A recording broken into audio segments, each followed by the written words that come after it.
There are videos. It's fine. Yeah, you look fine though. So we're doing this for the very first time. What am I supposed to do here? Request to join. Okay, somebody must take me a request. Okay, my tech team. Thank you, tech team. I needed a little help there. Hey! Oh, you are here. Please send a request to join me.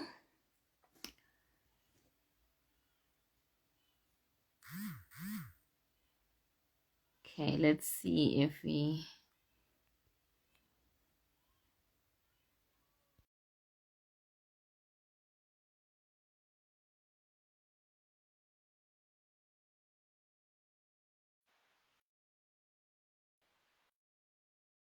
Yay!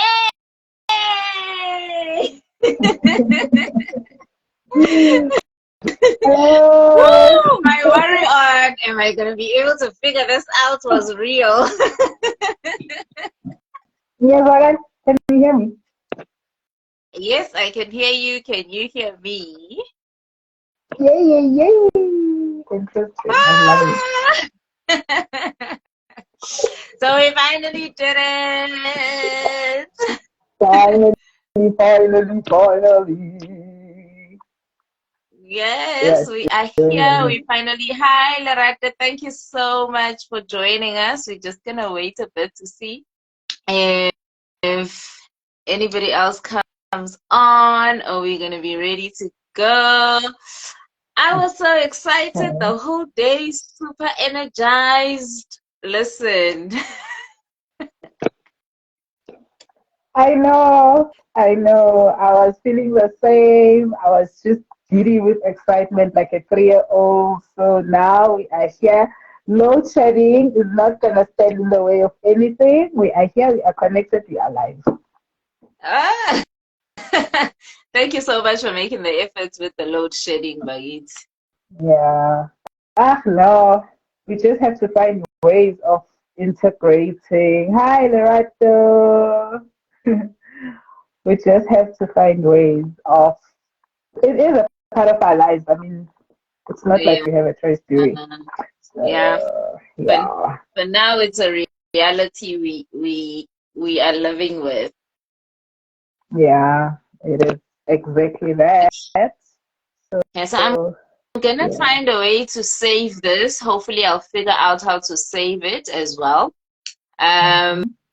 So we do get the connection quality on your side due to load shedding. So we're just gonna bear. If you do drop out, please, we'll be here waiting.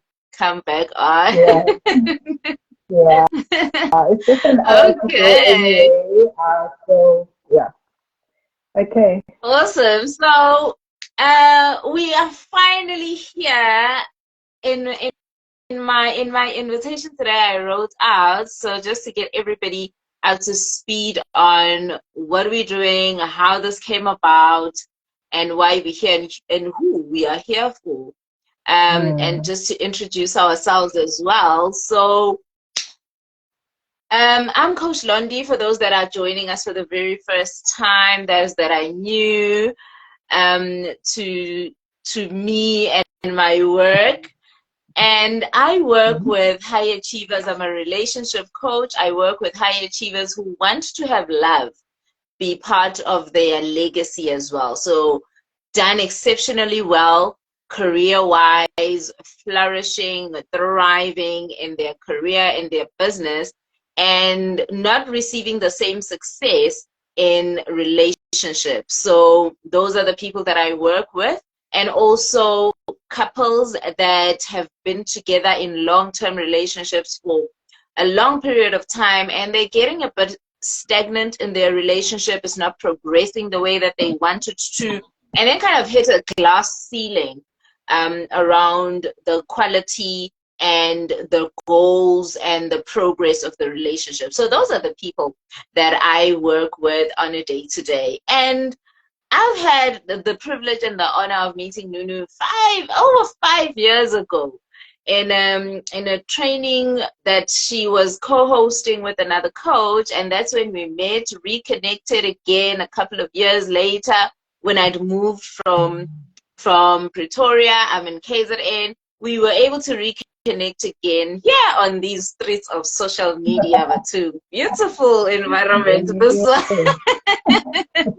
And we've been working together for a couple of years, and our work relationship has evolved, and now we are in that confidant friendship state of our relationship. And she's now one of the people that when I'm in those situations where, listen, there's nothing else to do in this situation, and the situation is just shipping its way with me, and I need somewhere to go so that I can feel safe, I can feel seen, I can feel supported. She's one of those people that I reach out to. And so we have these long conversations that, you see, I'm carrying a pen, I have a notebook, because this is literally what I do when I sit down and call her. I sit on this very spot when I'm at my wit's end, take out a notebook and a pen, and I'm like, we need to talk. I am confused, I am frustrated, I am whatever it is. And because what I found is personal development, there was a point where it became very lonely. I felt alone, because as I was growing, I was evolving, I didn't quite fit in with, I didn't know rather how to articulate myself, how to present and express myself to the people that were already in my life that I was very close with.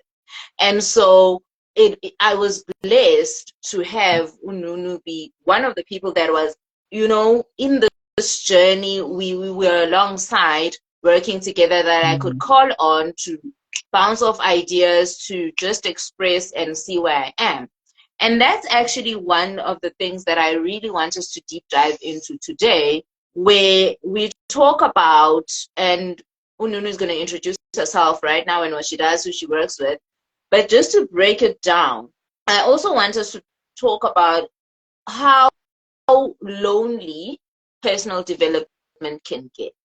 So think on that while you introduce yourself. And this is not an interview, by the way, good people.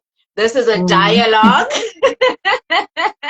So I am not hosting and interviewing anybody. We are just having a dialogue, a conversation that we would have, because I would literally come to her with a question like this, like, no, but is it supposed to be this lonely? Why is it lonely? And we chat about that. So Nunu, thank you so much for being here. And yay, we're finally doing it. Please let everybody know who you are. Okay, so hi everybody. Thank you so much for taking the time to join us tonight. We really appreciate it. You could be anywhere else, but you've chosen to be here with us. So my name is Nunu, full name being 𝐿𝐿𝐿𝐿𝐿𝐿𝐿𝐿𝐿𝐿𝐿𝐿, but I go by the name Coach Nunu, Coach Auntie New to the children. So I am a coach, and I deal specifically with family-related issues that emanate from childhood and how we were brought up. So the person that I deal with, the person who would come to me, is the person who says, you know what, I'm an adult now, but I realize that I am not having joy or satisfaction or fulfillment either in my personal relationships, in my work relationships, with my money, just one or more spheres of my life I affected. And as I sat down, I realized that the source of my problems is how I was brought up, you know, the things that I was made to believe, or maybe the experiences that I went through, it shaped the person that I am. And I can see that that is no longer working for my good. It's actually working against me. or maybe somebody who says, I went through some experiences as I was growing up, and it's just having a negative effect and a negative impact on my life. And I want to find a way to sort of divorce myself from what happened and start over and create new patterns in my life. So these would be people that would have realized that behaviorally, there are things that I do that, just work against me. Some people find themselves being very mean and short-tempered in work situations, and they also don't understand why that is. And they find that it is the common comment maybe that they get throughout, and it gets to a point where they actually want to interrogate and investigate how they came to be those people who are mean and bullies maybe at work. Sometimes it would be personal relationships. So sometimes it would be, their relationship with money. It could be anything really, you know. Um, so those are the people that I deal with. And then on the other hand, it is people who say that, listen, based on those experiences of mine growing up and the way that we were brought up, I am seeing that I am now becoming my parents. I have picked up their habits, which were maybe not so great. And I don't want my children to grow up the same way that I did. Help me or help my child. And in fact, you can never separate, can you now? Because if you are the parent who's noticing this in yourself, if I'm helping your child, naturally it means that I have to be working with you as a parent or the parents of that child. And then the third group of people that come to me are family units, people who say our relationships toxic, we're just unable to deal, or there are just some unhealthy emotional behavioral patterns that we are spotting, and we just wanted to stop. Help us facilitate that process. So those are the people that I deal with. And it's been very interesting, as you rightly said, Coach Lindy. I mean, I started off, I didn't always start in this field. I started off generally, I'm a life coach, because you also find yourself in this journey as somebody who is in the personal development space. But I found that my personal experience and that the people that gravitated towards me were the people who were experiencing issues in this particular area. And so I did my studies in that, and I just made it my business. And I'm finding that, it also helps a lot when you've also experienced some of those things personally, because you can relate. People want to feel like you get where I'm coming from. You get my reluctance of coming to chat to you about my family, because remember, we still love these people. These are blood relatives, and it's not easy sitting down with somebody and feeling like you are betraying or bad mouthing somebody whom you are supposed to love, somebody that you are related to by blood. It's a very difficult place to find yourself in. But unfortunately, for healing to take place, you have to go to those uncomfortable spaces. We have to go to those dark corners in our hearts, in our lives, and shine the light. It's the only way that we can heal and that we can be able to break cycles that have probably been going on for years, long even before we came here. So in a nutshell, that is me, and that is what I do. And those are the people that I work with. Loneliness Speaking in of this journey. shining the light, speaking of Yeah. shining the light, so we've decided to have these conversations and call this space that we're creating EZIKO. And I just wanted to Mm. briefly explain how we got to come up with that concept. As Nunu Yeah. is saying, that we need those spaces where we can feel comfortable and safe, psychologically safe, where we are able to express ourselves freely and authentically. And we both had a memory of in the olden days when we were still very young, there was this thing in our families where there was a house, a building designed, designated, that was a kitchen.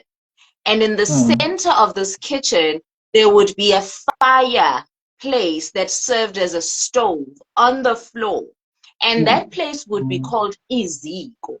And the families would gather around in this room, in this house, in this building, and a fire would always be on, whether there was food being cooked or long after we've had the food served in the evenings.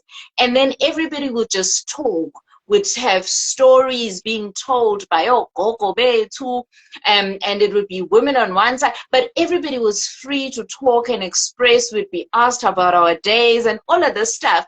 And this is where conversation happened. This is where dialogue happened. This is where everybody was safe to talk about themselves, talk about their day. This is where family matters were discussed. This is where decisions were made, because you would be asking for something and the decisions would come in these areas. So it was this place for communication and self-expression. It was this place for decisions to be made, for you to get constructive opinions as well, and guidance on whatever matters you brought forth in this area where EZIKO was. And so we wanted to create a virtual environment like that, because like I said, I've found myself, especially when you're going through personal transformation, you kind of experience an exile of some sort. It's a common thing. Like, we experience an exile of some sort, an isolation of some sort, and we spend a lot of time during that transformation stage, during that self-discovery stage, where we experience some form of isolation, and it can get very lonely, and you do need, and a lot of times, insight and revelation comes through having conversation. It comes through having dialogue with somebody. And so that's what we wanted to offer. That's what we wanted to provide for anybody who was looking for such a space where you're not quite where you want to be. You're not gelling as you used to with the people that you have been in your life. You are in that isolation stage. No bad feelings, nothing, but you're just going through your isolation, just going through, moving through those early stages of your personal development, and you can have somebody that you can call on. You can have a community where you can go and just have those conversations. Because my coach used to say to me when I was like, but why do we need, because I felt like I needed that connection, I needed that conversation. And she would be like, because you can't tickle yourself. And a lot of insight and revelation comes from you listening and speaking and engaging and conversing in dialogue with somebody else. So that is basically how we then decided, wow, okay, if I could use this, somebody else out there could actually be looking for something similar and wanting to be in need actually of such an experience and such a space. Nunu, do you have anything to add to that? Yeah. And interestingly, and I think for people that are joining us in other languages, please also share what EZIKO is called in Sesotho, Setswana, whatever language that you speak. I think in English it's called a hearth, not a bonfire, but it's called a hearth, where we cook and we use amatri food, those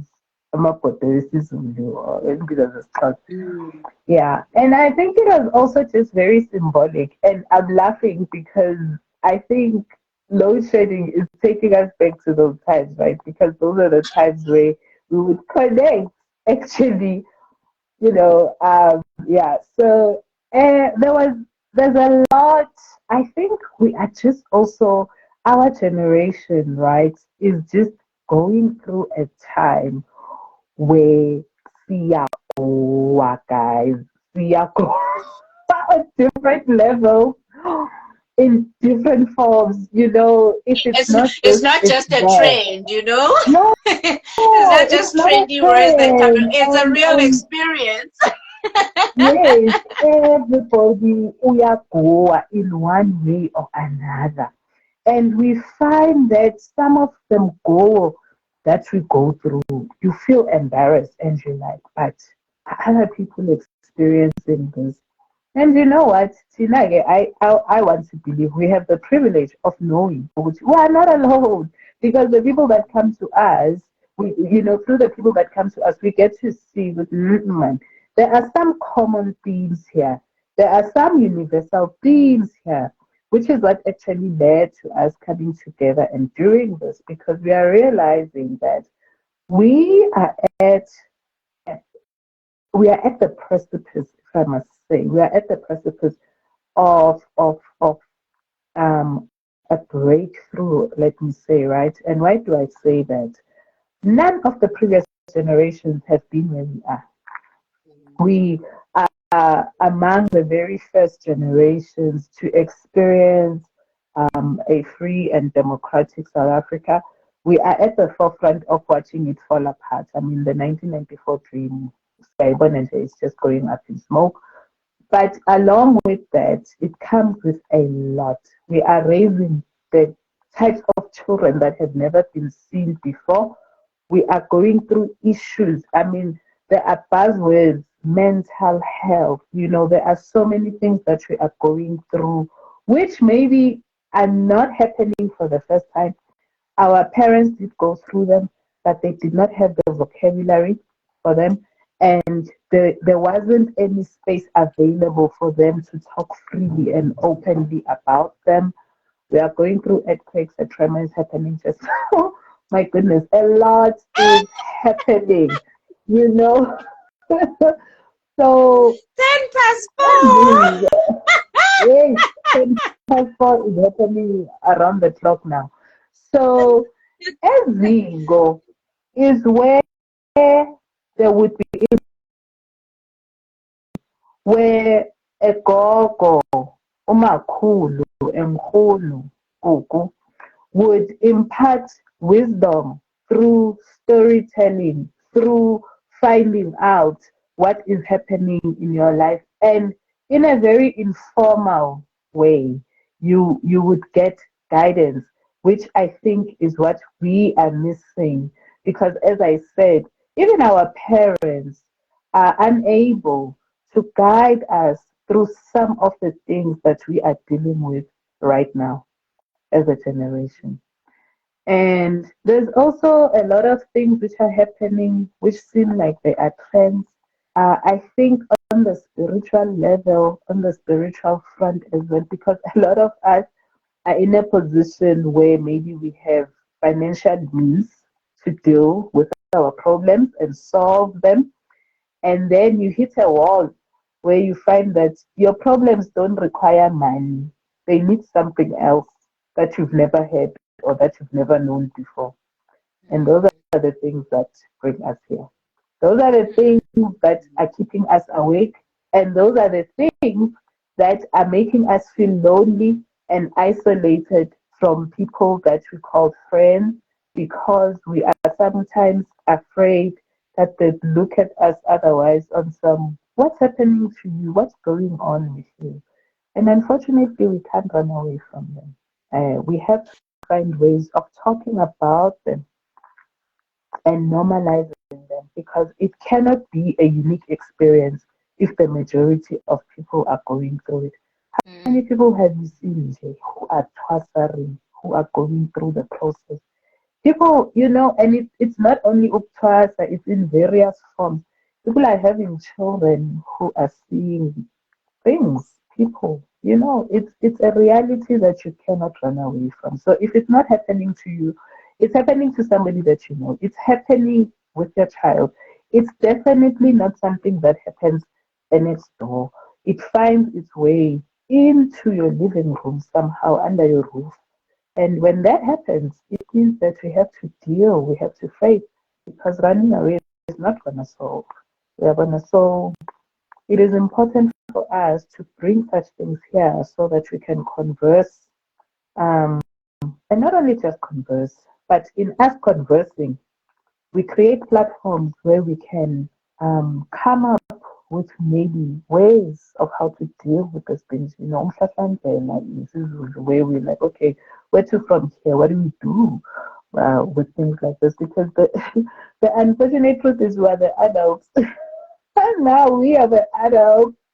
When people say, "Papa, they look at us and no longer. Sethacela umama ekhaya phuma olondeka. Hayibo. You know, yeah. So it is bad. It is bad. It is also just navigating the roles we find ourselves in. You know, I'm an auntie, ne? Auntie Lou, auntie Lou, auntie Lou, auntie. What does that mean? What does you being so and so's mother mean? What does you being the sister in the family, being the firstborn, being the this, being the that? These roles, these very grown up roles that we are now occupying. What do they mean?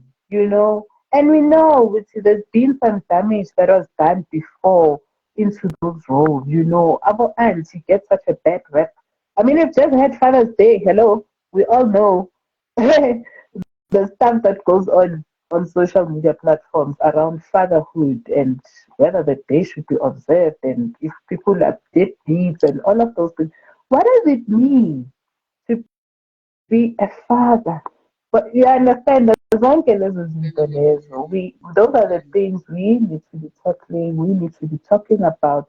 Because bashing each other, it's not getting us anywhere. It's not. You know, we need to find solutions. And would say, why do we have people that opt out of those roles that feel like they have a choice of opting out of those roles? Yeah. You know, Yeah. yeah. So I'm excited. I'm excited about everything that we are going to be unpacking.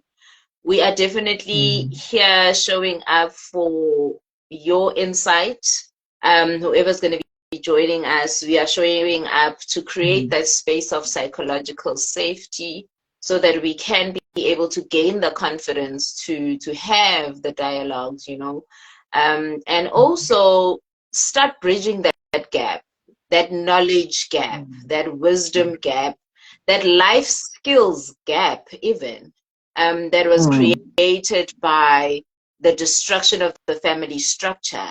And also, you know, as I was listening to you talking about all the ways and the things that are keeping us up at night, and we're thinking, my goodness, Pella, I've made it. I've gotten the money that I worked so hard to get because money was going to solve all my problems. And Haibo, Dololo solutions coming from money. So I have the money, the solutions are not here.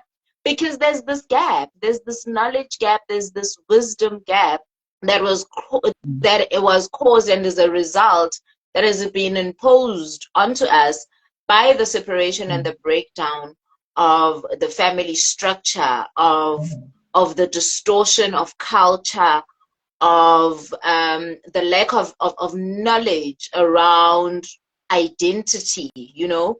And so that's what we're here for. We're here for that. We are going to be definitely offering some quick wins, opportunity for quick wins with every conversation and dialogue that we have, where you at the very least gain clarity on where you are with, you know, it's easy to say ngiyagoa, but exactly what is happening, what is going on, what are you going through specifically, you know? So gaining clarity and awareness of the reality of the situation, of your reality, being able to articulate, being able to comprehend, being able to understand at the very least. So that we are here for that stuff. And also the clarity on where you want to be, and because we are chasing a lot of shoulds, we are chasing a lot of supposed tos, we are trying to tick boxes all over the place, we are trying to live template lives, and so we need some guidance and some clarity on our own stuff, our own authentic stuff, our own identity stuff as well.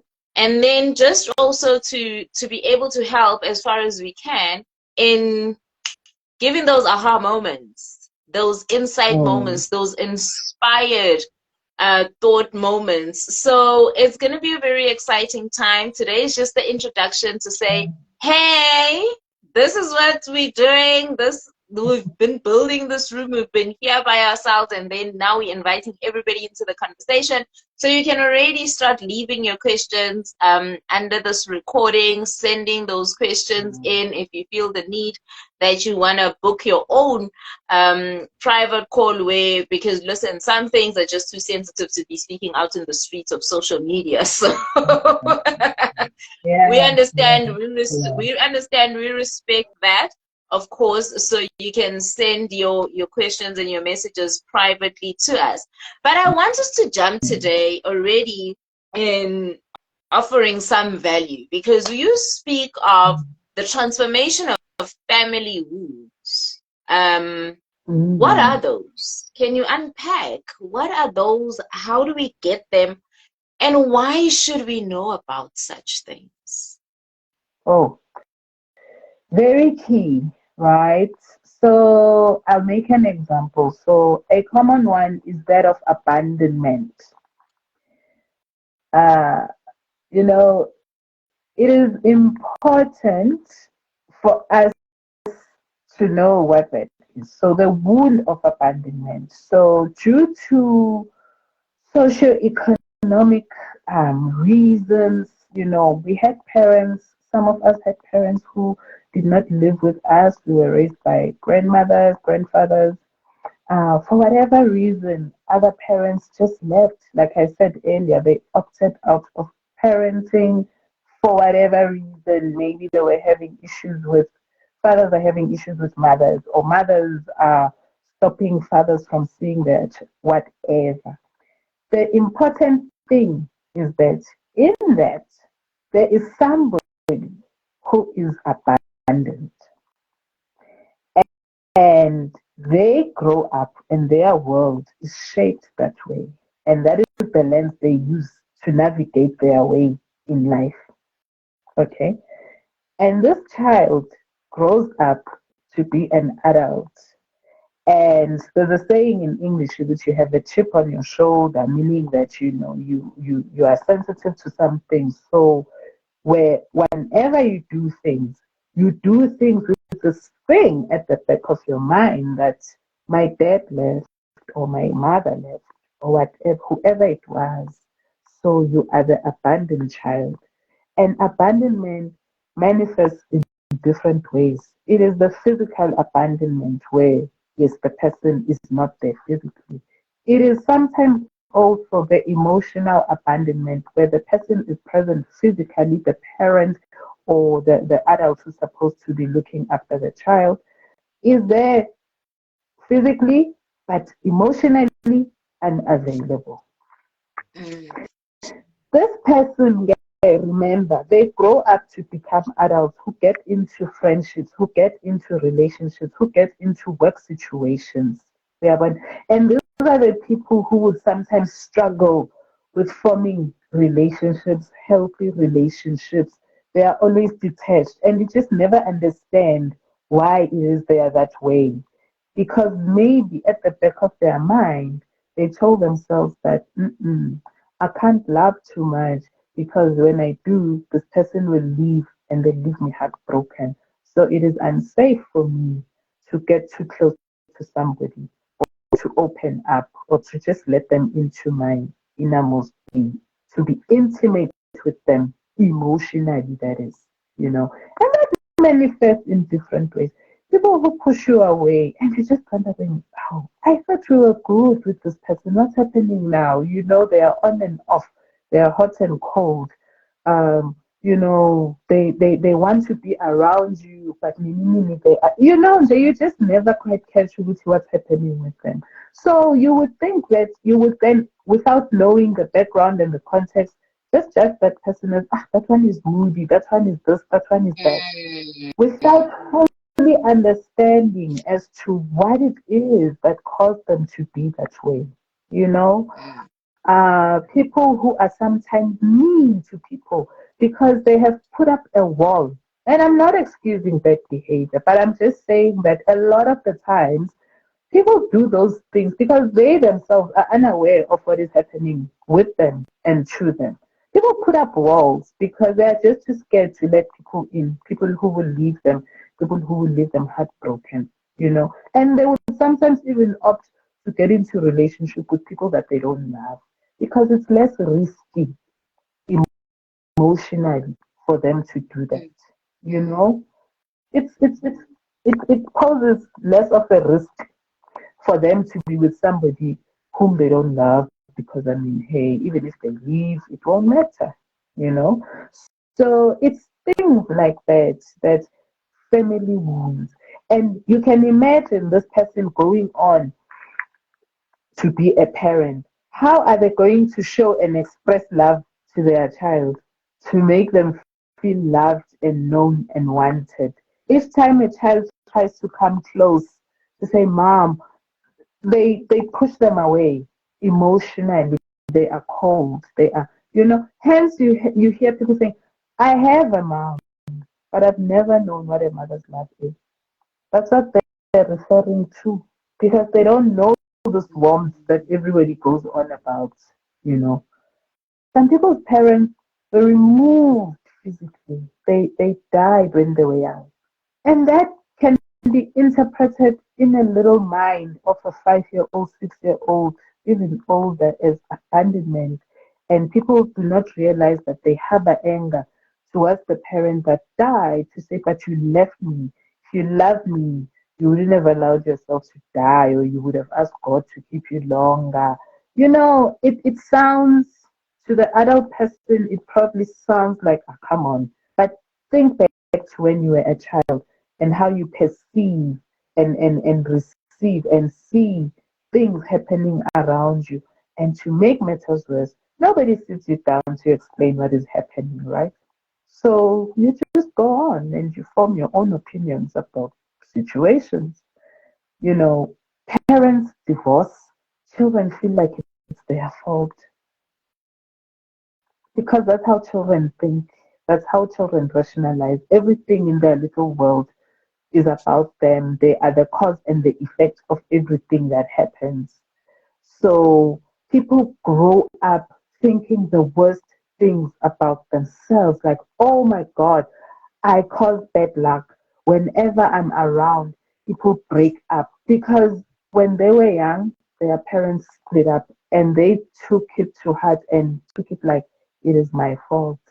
You know, and that's why then we say, oh, this person is so difficult. This person is this person, without the full understanding of how it is that they came to be that way, you know. And then on the other end of the spectrum, you find the ones there who will overcompensate. My mom left me or my dad left me. So you know what? I'm just gonna be super mom, super dad to my children, or I'm going to go overboard to show this person that I love you, and you just lay yourself on the line to be the sacrificial lamb because you wanna. Do you know what I'm saying? It's in Yeah, your head and somehow. You that's exactly how it plays out in yeah. relationships because now jumping into the piece of now what's love got to deal with it. Like really the extent of, and I guess it goes to why is it important for us to be aware of our Mm, family roots because they do lay the mm, foundation all the of what we time. look for when we want to Mm, build intimate relationships. They mm, do by default most of the time determine who we attract, the type of people that we mm, attract and to be in relationship with because what tends to happen is we fall into this notion of by giving ourselves the stuff and the things that we didn't get when we were children, it's gonna change who we are. Like now that I have mm, money, it's gonna change the fact that um, I have fear in relationships. I don't mm. feel safe because of whatever Yeah. traumatic event happened in my childhood or in my past. It's going to Mm, change the fact that I have insecurities, deep-rooted insecurities. I mm, feel insignificant. You know, all of these things we assume that when we've given ourselves the financial success some level of acquisition, some level of occupying different roles and titles, we assume that it's gonna somehow make what happens to us unhappen. And that's just not the truth. And so it's very important that we understand what is driving us. We understand why we do the things that we do. And a lot of it for us, especially if it's creating problems, is because we have this wounding around it. And I love, now this is a hack. Remember, I promised hacks and tips.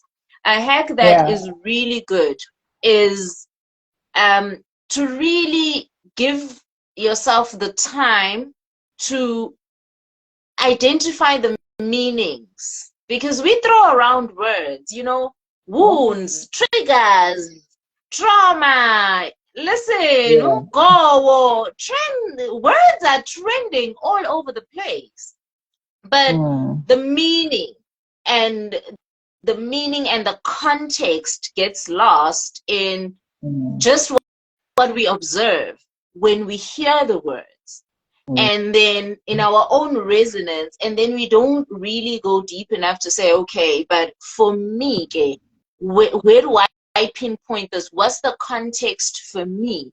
And so that's something that's very important, that I find is very helpful. So in that essence, like understanding what is a wound, understanding why we use the words wound and trauma interchangeably, because wound, trauma is a Greek word. I mean, wound is a Greek word for trauma. So that's what Greeks call it. And when we're talking about that, we're talking about it's the psyche, it's the psychology, it's the emotional, those emotional reactions that were stored in our bodies, that when that life event happened, like you speaking of the abandonment, something that I know personally and I've experienced, because listen, you don't want to know the stories around what happened to my dad, why he wasn't there, all that I created myself, that I treated as the absolute truth. Stories that went on to allow me to build a whole life based on stories around this one event. And because it affected my health, my emotional health, my mental health, it affected my identity to that core. And it was stories that I couldn't even confirm from anybody else, but I built a story in my mind, and I became a person. I became obsessed with success.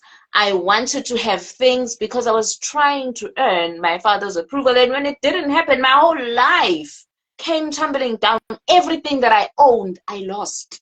Because why? I was acquiring it to fill that void. I was acquiring it so that I could earn this love, so that I could earn this acceptance. So it's so significant, and it's so important that we understand what these family wounds are, because it is what eventually creates those problems for us. It creates the suffering, because the suffering that we thought we were escaping by acquiring possessions, the suffering that we thought we were escaping by being successful. Listen, if there's anything I've learned, is that success does not heal trauma. I'm going to say that again. Success does not heal trauma. And this is something that a lot of us discover when we get to the success and we wake up and we're like, hi bo, njani? Why are you still here when I'm insecurity? Why are you still here when I'm inadequacy and unworthiness and I'm unlovable and all of that? Why are you still here? And it gets to that point where it's devastating. And it feels like, what was it all for? Because it's not solving the problem. So really understanding and taking the time to pinpoint what is driving me. What does it come from? What am I trying to compensate here? Am I filling a void? Or is this just full me walking in full alignment, in my full sovereignty? Like, this is the life I came to live, whether my father had stayed or left, this is the life I would be living. You know, it's getting that level of clarity so that you can really embrace and start living a life that does not require you to keep proving yourself, that does not require you to keep escaping and pursuing, when you're just satisfied, man. You know, life is supposed to be satisfying. Life is supposed to, we're supposed to feel good about our lives. Now, however, we are stuck wearing suffering as a badge of honor. My God. It's like, if you're not suffering, you know, on some level, your humanity isn't up there, you know. So those are all distorted ideas and distorted notions that are also very, I would even say it gets to that place of understanding and getting accurate about what it is that we're here for, the purpose that we're here for. And we kind of overcomplicate things all the time. We really love overcomplicating things because, and part of it is because we don't take the time to discover what things really really mean for us. So it's very interesting. And so yeah, one of the very first things is find out your motivations, find out your inspirations, and why are you doing what you do? Why do you think the way that you think? Why do you want the stuff that you want? Because we're chasing shoulds, we're chasing things that we find out when we've acquired everything else, how, but this has nothing to do with solving any of my problems. Like, really. So you know what? Yeah, you know what else is interesting when Coach Randy is that, you know, for people who maybe, you know, in the family setting, you grew up, and this could even be because, you know, as most Black people, right, family is beyond the nuclear family, it's even extended family. You know, there's people who had opinions about you or your nuclear family. Oh, those ones think that they think they're better, this, that, this, that. And you achieve and you become successful and you become this person who is very accomplished, right? But you find that going to family gatherings, that person still has the ability to, like, you know, take you back to 3-year-old. You know, your drunk cousin, the one who you shouldn't even be worrying yourself, that person can say one word and just spoil your entire Christmas. And you ask yourself, why? Why does it matter? And then we call them toxic. And then we call our drunk cousins toxic. Kanti, it's me and my insecurities. And I thought having the bank balance, coming home in a Jeep, living in an enclosed estate was going to take care of how I feel about myself. It was going to change who I that's another topic, like really learning how to identify toxicity in people and knowing when you are just, people are just projecting back to you and reflecting back to you your own insecurities. Exactly. You know, because your back cousin will appear and be like, you can drive the most expensive car and live wherever. On Salayo, you are still your me. And you would be hurt. Ask yourself why it hurts. Do you know what I'm saying? Because that person saw something in you that was a blind spot to you about yourself. They knew, which this one can have it all, but the one thing that they feel insecure about is the fact that maybe nobody will like them, or maybe nobody will, you know, and they identified that very early on, and they know which is the right button to press to get to you, you know. And rationally, you look at this person, whatever they say, not supposed to, even move you. But I promise you it does. So it is those things where after we've gone to achieve, to accomplish, in the quest to fill up the void, we find that no man, these things just don't quite do it. There are people who came from extremely poor families, for an example, ne? And actually where they grew up from. Some people will never let them forget. Those people could be like the Petrus Mutsipes right now, and they'll be like, "Oh, Salayo, you grew up poor," and it'll still hurt, you know. So it is those things. Those are the things that I'm talking about. Those are the things that I'm dealing with, Uguti. And they frame how. And these are the people where we look at. The people that we chat with. And these are the things that form stereotypes. Rich people are mean. What does that do to your relationship with money now? Because you grow up looking at people who have money who treat other people horribly. We don't have the context and the understanding of why it is that those rich people, treat people that way. Because why? Maybe growing up, they were not always this rich and people were horrible to them because they were poor. And they vowed. And you see, this is the thing about childhood wounds and the traumas that you go through as you are growing up. Because you see, the thing is, the mind of a child is still developing at that stage, right? And things really stick and they form frameworks that they use for much later in life. Is that whenever things happen to us then, those things that really stay with us, they take us to a place where we make vows to ourselves, a vow to always do something or never. You understand? So if you came from a poor family, for an example, and everybody in the neighborhood treated you unkindly and all of those things, the little child that grows up says to themselves, I will never, ever be poor in my life again. You know why? Because they don't want to experience that horrible treatment again. And these are the people that will stop at nothing to chase riches. Exactly.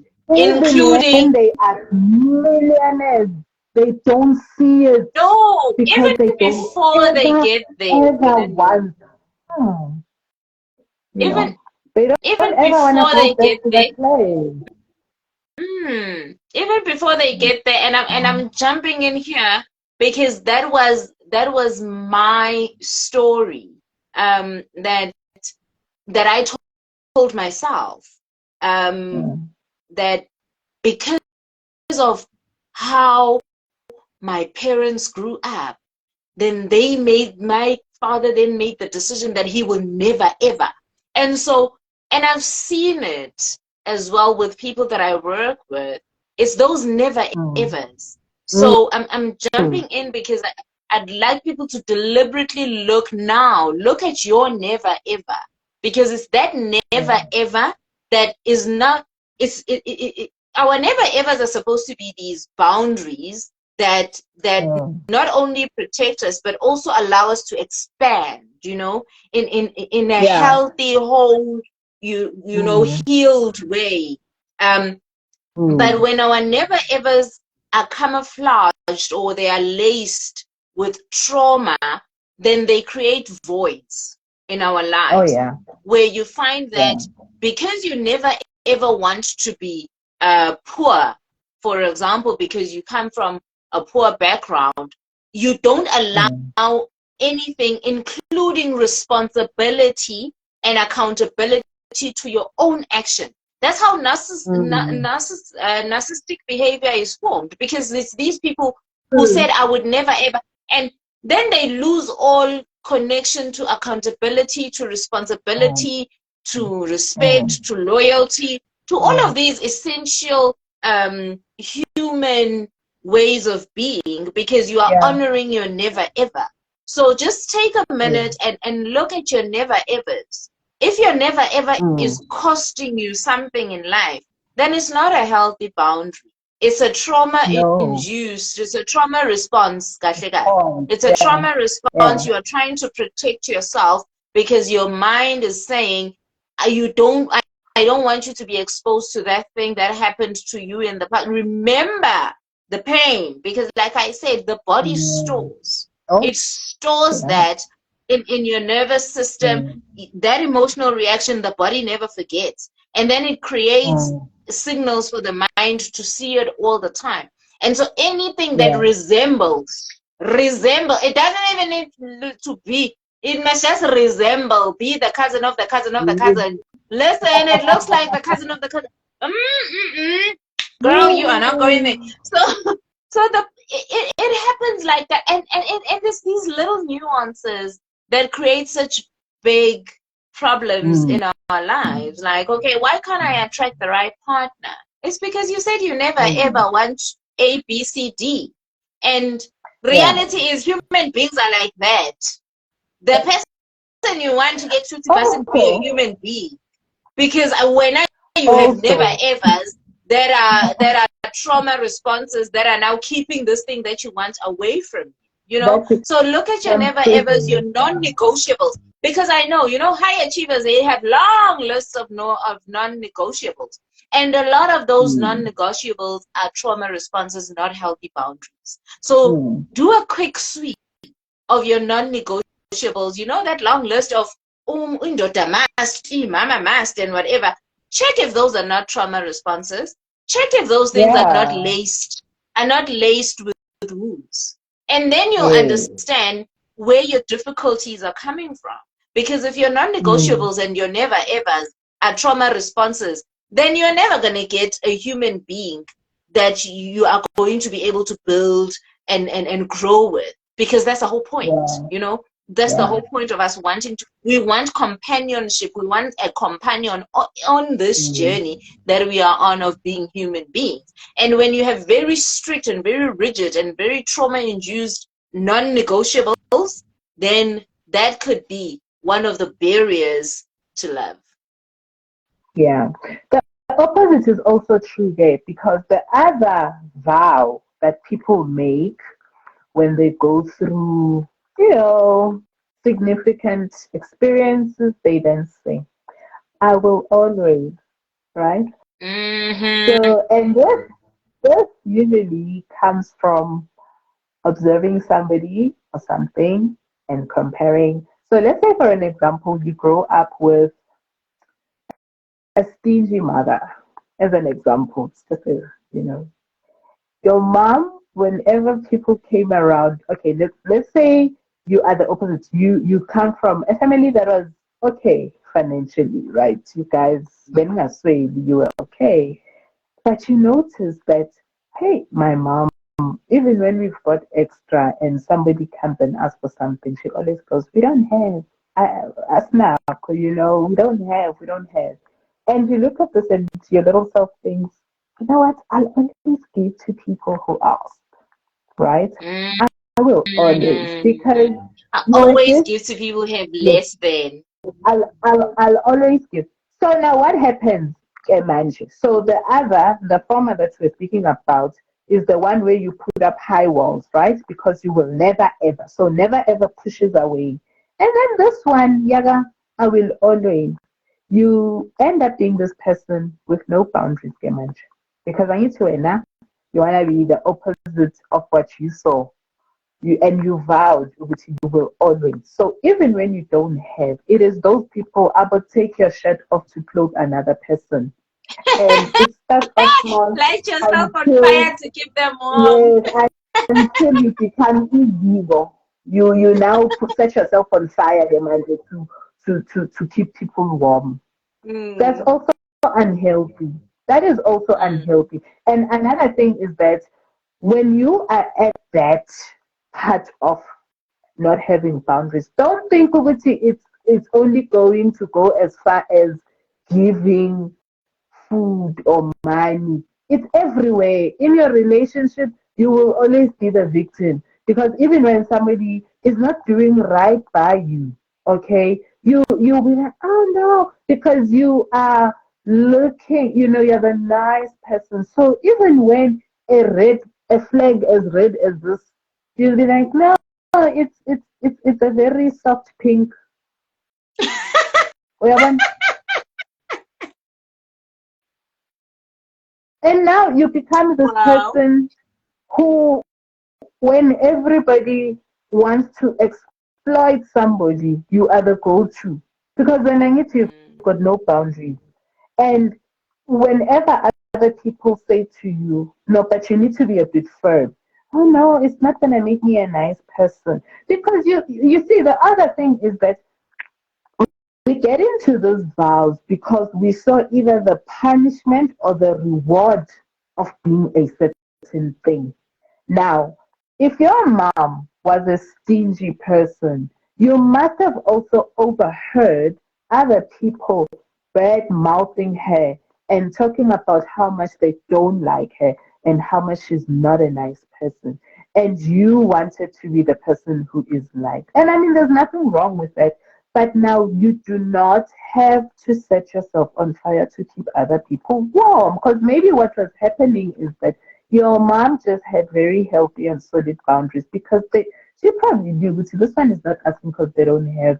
She's just testing me, because people will do that. People are people, and people do things. People do strange things sometimes, So in our in like you said, we also need to evaluate if you are finding that you are victim throughout work, home, school, friendships, relationships, everybody nje uyayixhaphaza nje wonke umuntu, ask yourself why.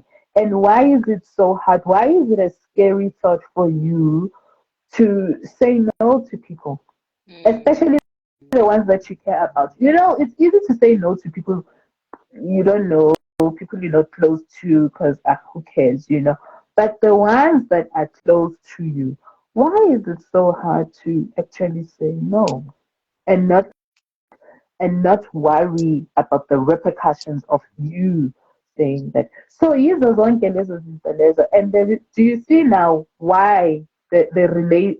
I always take it back to family because people think that they woke up adult one day and they couldn't say no. No, it started then. It started at home. How you are, if you either witness somebody being that or the opposite, and then you said, I'm never gonna do that. Never gonna do this, or I will always do this. It's everything. But charity begins at home, and it is true for everything.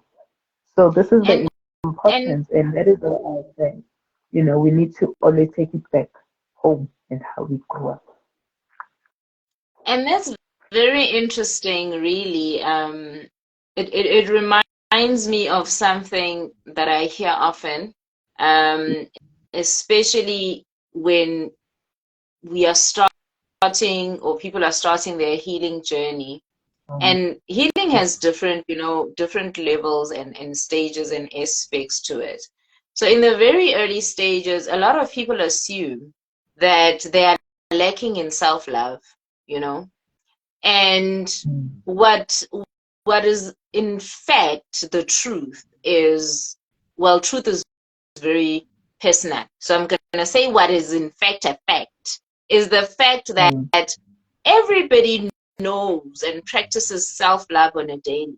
Because with these mm, examples that you're giving, these are these are just forms of misdirected self-love because you're trying mm, to protect yourself from not belonging because maybe your stingy mother was then not invited to yeah. society things and all these things, and so they didn't have that esteem of or that position that would have made them something more acceptable in your eyes or a better person in your eyes, that other people's mothers, they didn't enjoy the same benefits, they didn't enjoy the same Mm, rewards because people mm, were reacting to the stinginess.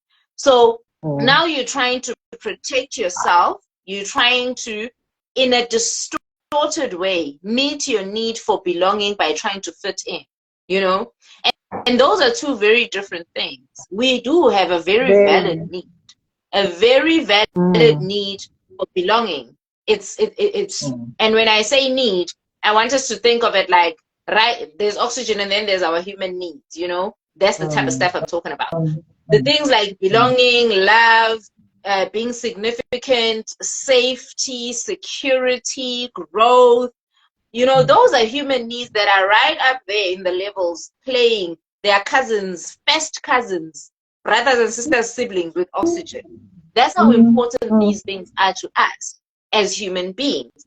And so when these things are violated, and we are observing these violations, and we are learning and making decisions around how these violations are creating and crafting life, and we are attaching meanings, and we are deducing and reducing and concluding in all these spheres, and then we make a decision, and then we create a container for ourselves, like, to make sure that I'm safe from being exiled or outcast. I'm going to love myself in this way and protect myself by being a nice person, a people pleaser, and all of these things, you know. I'm going to be rigid, I'm going to be strict, I'm going to be serious, I'm going to take my life. So those are all forms of self-love. But again, it goes back to that very first question that I asked, that everybody now really deliberately go back and sit on and reflect on, what are my childhood wounds? Because these are the things that are motivating and are creating a blueprint for you. You currently are operating on a blueprint. And here's a misconception that people have, a mistake actually, that people make when they seek out coaching and healing and all of these things. Making the mistake that having a coach, having a therapist, or whoever you get your help from is going to manufacture this stuff that you want. It doesn't work that way. It really doesn't work like that way. What do I mean? I mean, there are people who come into coaching. They have had things go wrong in their relationship. They are looking to forgive, reconcile, and all these things. And the assumption is, when I get a coach, the coach is going to manufacture the forgiveness. No, it's not. That's not what's going to happen. So you sitting with me in coaching sessions, doing whatever, is not going to manufacture the forgiveness. The coaching is going to help you identify how and where the forgiveness is not finding ways to flow in this relationship, in this union. What's blocking the forgiveness? What's blocking the love? You know, what is blocking the proximity? For example, for a person who's saying, where's my soulmate?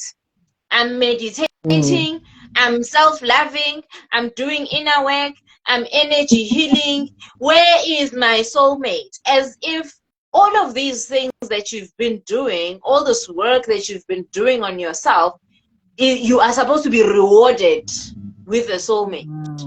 It doesn't work like that. So understanding these things that we are referring to as your childhood wounds, understanding your voids, understanding your motivation, that's the stuff that's going to help you to get your own context, to understand that you already are operating in a blueprint.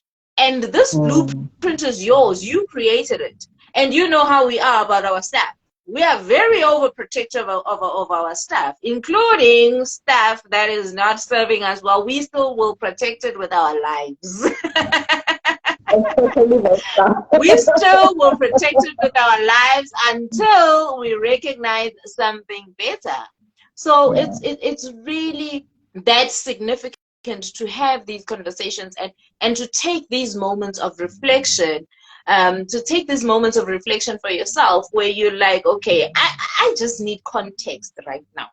I need my own context, and I need to stop chasing shoulds. I need to stop chasing musts. I need to stop chasing need to, supposed to, and all of these things that we throw ourselves into. And you understand that first, if you must tick a box, tick the self-love box, and then direct the stuff correctly from, okay, this is a trauma response mechanism, in as much as it is a form of loving myself because I need to protect myself. How can I then improve it? How can I then make it healthier? How can I remove this lace or this contamination of the trauma in it so that it becomes a fulfilling and a progressive form of self-love? And it's those type of conversations that are going to move us forward in the direction of us getting the solutions that are for us, instead of trying to just copy paste solutions. Now there's another trend. Whatever so and so prayed, hey, God, copy and paste. You see how far this copy paste thing is going. You see how far this copy paste thing is going, because now we're lacking that authenticity. We're lacking that context for ourselves in our own realities. And we laugh about it, we joke about it, we say it, but it has really significant impact and effect in our lives, to a point that a lot of the times something that makes it difficult to move forward is when you're sitting down and you're thinking, how am I? Is it really perhaps not too late for me? And that's one of the things that I deal with my clients on a regular, where people are feeling, my biological clock is no longer at that place where I can afford to be making any more wrong choices right now. My biological clock isn't giving me the grace to be dealing with people who are still going to be digging up and exposing their childhood wounds. I want somebody to love me now urgently, and we want to be done because time is no longer on my side. And then we're like, hey, maybe Hannah wasn't the only one to receive that miracle at that time in their lives. Hey, we don't know. But jokes aside, it's never too late, It's about giving ourselves the grace and really the deliberate awareness, being deliberate about knowledge, being deliberate about closing the gap and learning what we don't know, as we are making knowledge, and a mistake, again, a common mistake is thinking that taking the time to learn is wasting time. We are wanting to be masters and PhD professors of things that we've never experienced, that we've never seen, but we want to master it first time around. We want to walk in as masters of things we've never tried ever in our lives. A lot of us don't have the knowledge, the witness, we've just never seen what healthy, happy, loving relationships look like. We've never seen that. Yet we want to walk into relationships and become the grandmasters. It must just be the most intimate, be the most loving. We don't even know what we're talking about. We still need to go back. We still need to go back and go find the meaning of the words and learn what it is that we just had that internal knowing, like, I'm going to know it when I have it. But we want to go in and say, this is it, So it's really about giving ourselves that grace and giving ourselves permission. I always say, give yourself permission to stumble, to fumble, throw spaghetti at the wall, see what sticks, and then clean that wall. Now if I wanted to stick, I must throw this on the wall. Otherwise, it's not going to stick. So really give yourself permission to fumble at it. This thing of, if I'm struggling with something, then I'm failing, that is just utter nonsense. Whoever still has that belief or that thought or that idea, just wrap it up today and go throw it in the bin. Because we are always going to struggle in the beginning because we don't know what we're doing. And the sooner Now we Yeah. admit that we don't know what we're doing and not be ashamed about That the is fact that we the don't know what we're doing, the easier beginning of our religion. lives are going to be, you know? So really that grace, that permission to just be human, Oh. accept that you're not ready, accept Mm. that it's going to take time, accept Mm. that you don't know, accept that you need to learn, accept that it's just a hot mess when it's a hot mess. Mm. That is how Mm. we are going to allow ourselves to be satisfied and to be content with our lives without feeling guilty. Because there's another Mm. thing. When we're thinking that being content with our lives, I had that guilt. Yay, I had that guilt. I Mm. think that this last time where we had to start from scratch, one of the lessons that I had to learn was to not feel guilty for being content and happy with my life the way it is. To not feel Mm. bad about not wishing I had other things that are bigger, better that other people have. That was one of Yeah. my lessons, to just be not feel guilty about being happy with whatever it is that I Mm. have and be fine Yeah. with it even if I wish for more. Because it's this thing of feeling Mm. ashamed about being happy. A lot of us are happy, but we steal our own happiness back because we feel guilty for being happy. I shouldn't be happy, Pena. Hey, bo, sorry. When you look next door, hey, I next don't. door I there's a don't. double story. Me, I'm I living don't in a have the three-bedroom house. How masters. dare I behave? Now I'm happy in my three-bedroom house. But how dare Yeah. you behave? How dare you be Mm. happy in a taxi when people are driving? Hey, bo, I don't want the mental fatigue of having to control a car in the road.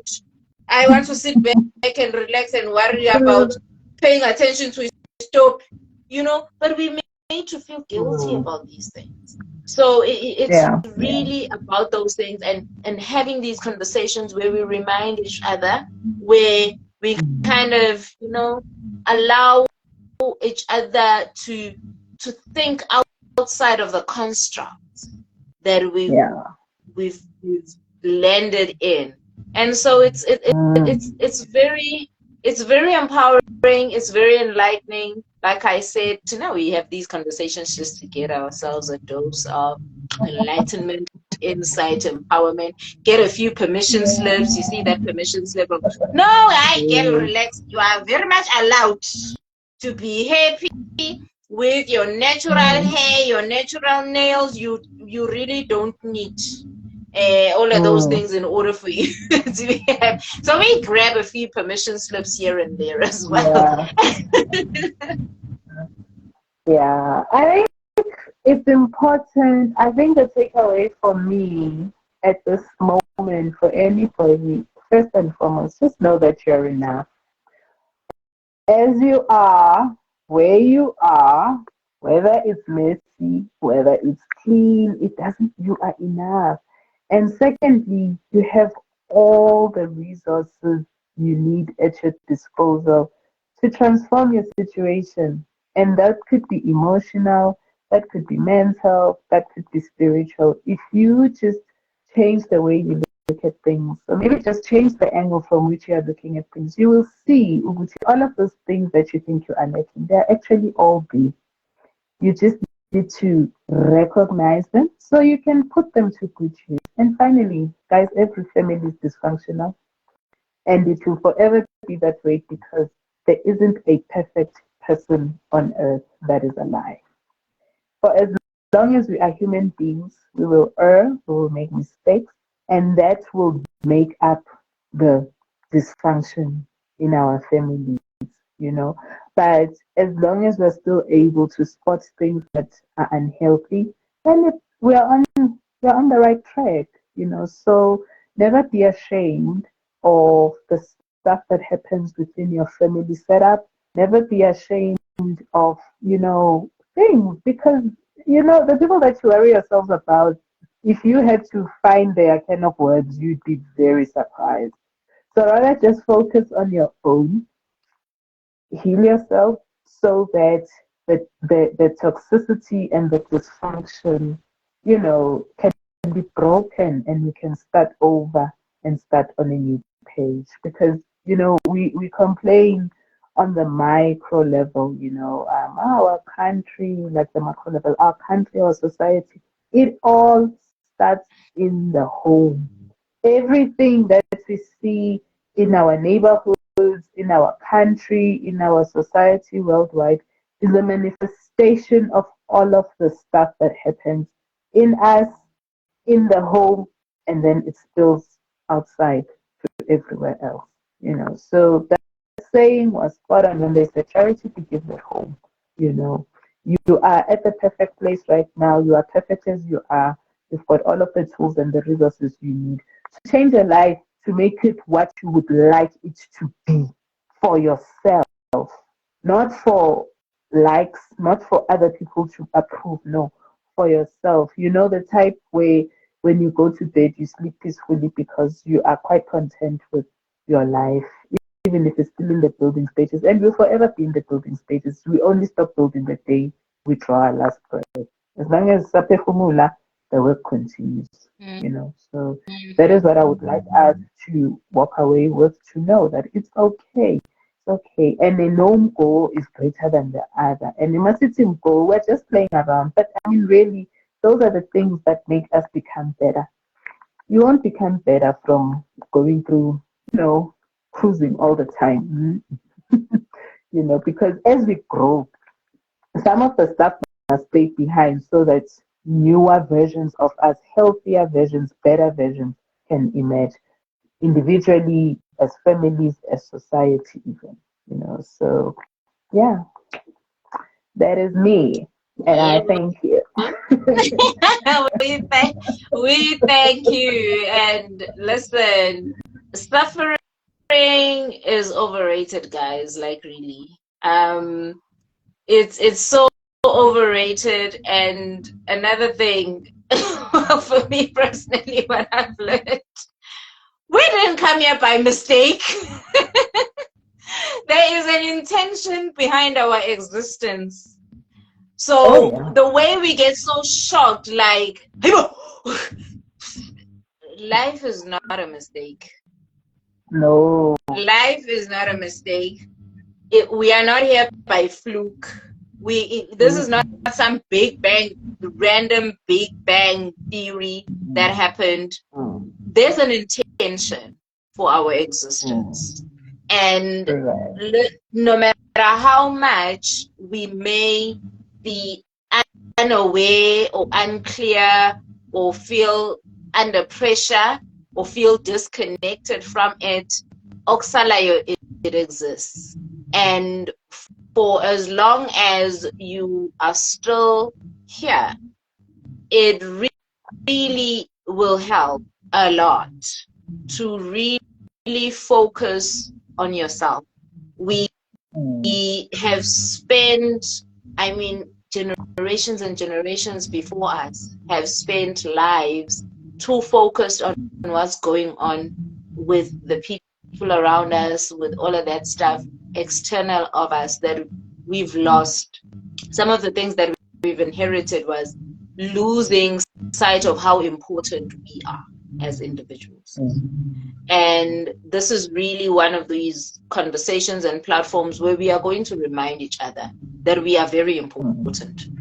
We deserve the attention, the affection, the love, the everything that we pour onto other people 1000%.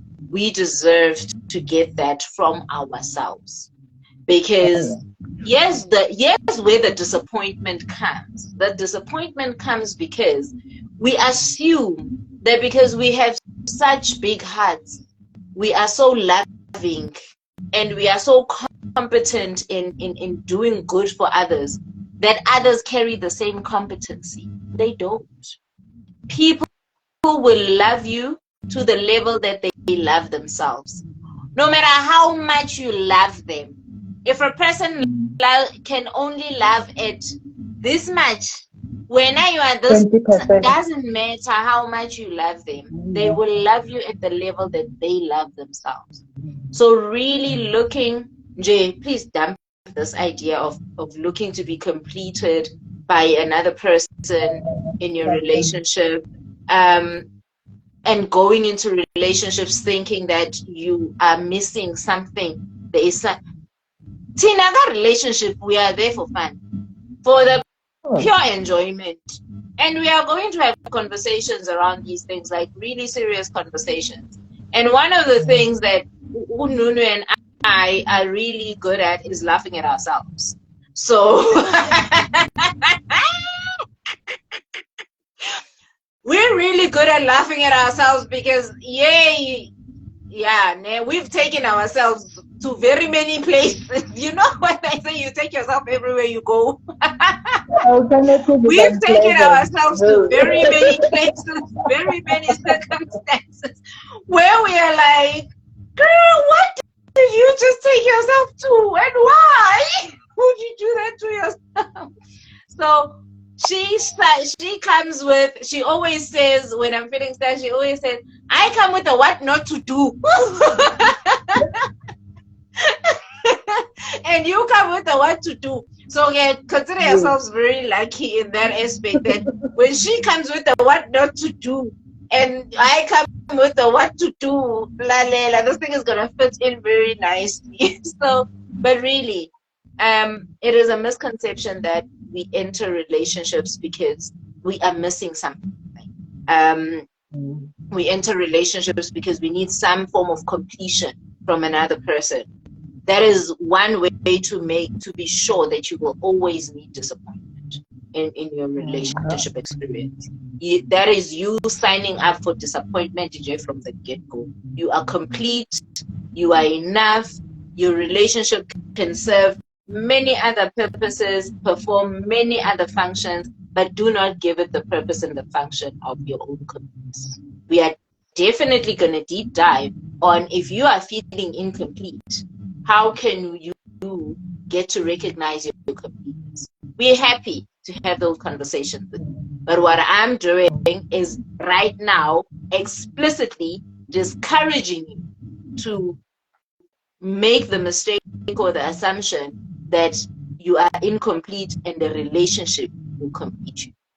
Loko nje sign out of, unsubscribe, get off that bus is not on any level true. And if you want to know the truth, don't worry. Pop a question, whatever it is, and we will talk it out with you. It really helps. Yeah. So, are there any questions? Whoever is still on, we can take about a question or two, and then we'll, even if it's just sharing your takeaway, if you want to come on as well, just to share, you can request. There's a button there to request to join. I'm still going to need to find the button to save this live.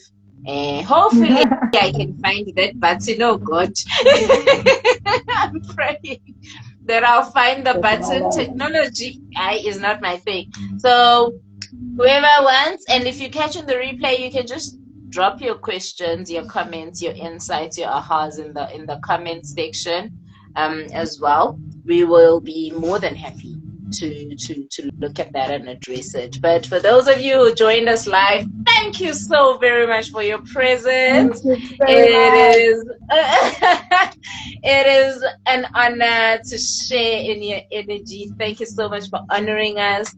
It's really beautiful for us to be able to come here and have these we set the intention for this last year already.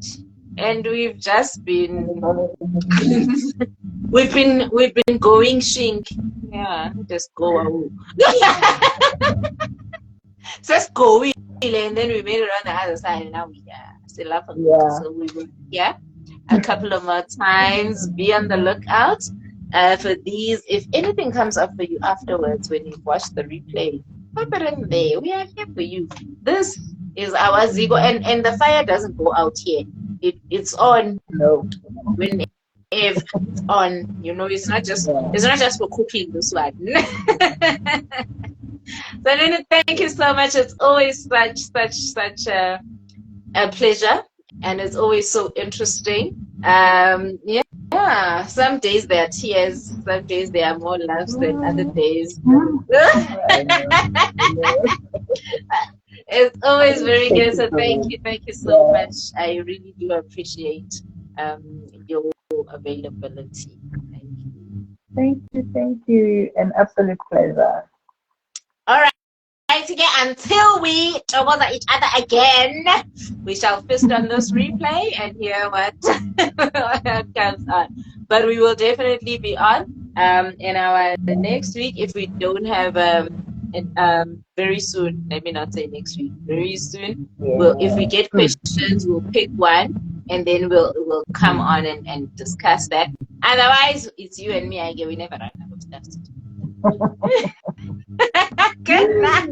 Thank you so much. Good night, everybody. Thank you. Bye-bye. Bye.